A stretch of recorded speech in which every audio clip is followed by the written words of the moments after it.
de cinéma low cost.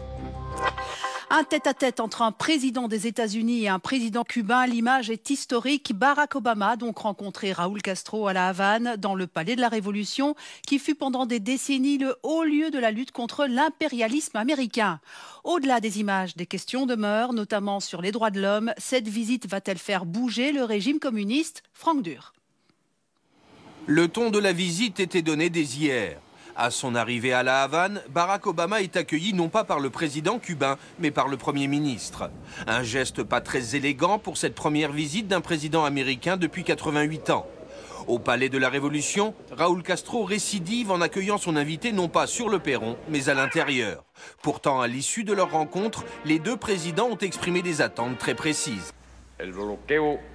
L'embargo est le principal obstacle au bien-être du peuple cubain. Il est donc très important de mettre fin à cet embargo pour que nous puissions reprendre des relations bilatérales normales.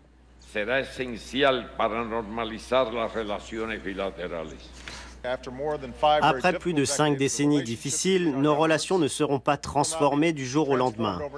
Comme le président Castro l'a dit, nous aurons encore de sérieux différends, y compris sur des sujets comme la démocratie et les droits de l'homme. Le régime castriste est peu enclin à l'ouverture. Comme tous les dimanches, le mouvement dissident des Dames en blanc, épouse de prisonniers politiques, a manifesté à La Havane.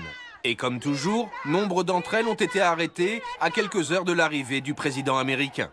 Aux États-Unis, certains reprochent à Barack Obama de ne pas avoir assorti la levée partielle des sanctions d'une exigence de réforme démocratique. Un point de vue partagé par certains à Cuba.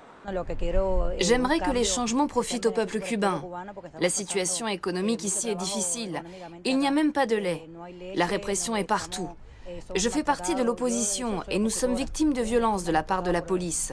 La répression est très dure.